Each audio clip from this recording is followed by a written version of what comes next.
Gina-discourage sang Iloilo Police Provincial Office ug IPPO ang mga local government units nga mag-hire sa mga pribado nga security group agud nga mag-assist sa pagpabilin sang peace and order sa tion nga may mga kahiwatan sa probinsya sang Iloilo. Inigin pahayag ni IPPO Director Police Colonel Bayani Razalan sa ginpatawag nga committee hearing sang sangguniang panlalawigan angot sa ginapahayag armado nga mga kalalakihan nga nakita kag nakuhaan sang litrato sa banwa sang Awi, Iloilo. Suno kay Razalan, kung nagakinahanglan sang security augmentation ang anuman nga banwa, mahimo ang mga ini nga mag-request sa IPPO bangod nga madamo sang personnel nga mahimo ipadala ang nasambit nga talatapan. Dugang paniya kung kulang pagit ang augmentation, mahimo man ang mga ini nga mag-coordinate sa Philippine Army kung ang pagpasiguro sang safety sang mga pumuluyo ang tinutuyo. Yes, actually yung maintenance of peace in order, particularly on public places, responsibility naman natin ng kapulisan yon. So,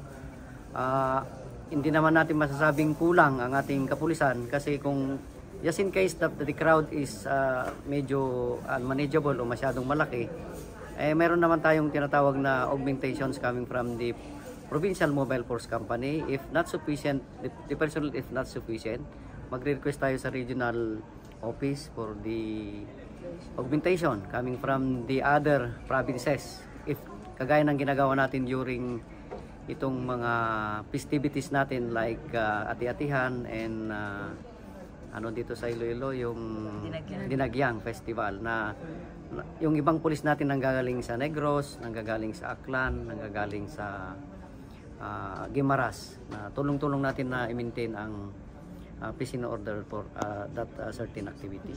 Inisika K5 Alex Escalante para sa Kampiyon nga Balita, Serbisyo Publiko kag Kalingawan sa Iloilo. K5 News FM.